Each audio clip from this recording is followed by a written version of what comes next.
ഈ ക്വസ്റ്റ്യൻ നോക്കാം. Find the derivative of the function sine x into cos X.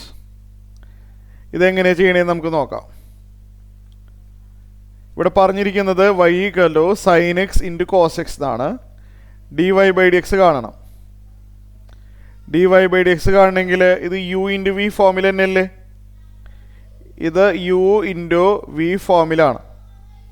അപ്പോൾ എന്താണ്, പ്രോഡക്റ്റ് റൂളാണ് ഉപയോഗിക്കേണ്ടത്.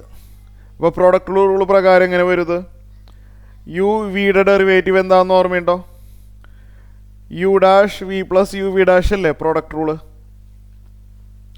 U dash V plus U V dash. അപ്പോൾ എന്ത് വരും നോക്കിയേ? Sine x dash cos x plus sine x into cos x dash. എഴുതിയത് ശരിയല്ലേ? U dash V plus U V dash. അപ്പോൾ സൈൻ എക്സ് ഡാഷ് എന്ന് പറഞ്ഞാൽ കോസ് എക്സ്. സൈനിൻ്റെ ഡെറിവേറ്റീവ് കോസാണ്. Cos x into cos x അടുത്ത സ്റ്റെപ്പിൽ ശരിയാക്കി എടുക്കാം.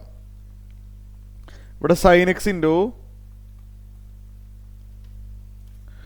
Cos x dash. കോസ് എക്സിൻ്റെ ഡെറിവേറ്റീവ് മൈനസ് സൈൻ എക്സ് ആണ്. നമ്മളത് സ്റ്റാൻഡേർഡ് റിസൾട്ടിൽ പഠിച്ചിട്ടുള്ളതാണ്.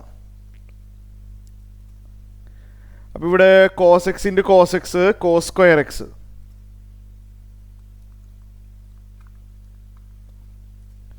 ഇവിടെ ഒരു മൈനസ് സൈൻ ഉണ്ട്. Sine x into sine x sine square x. ഇതാണ് ആൻസർ.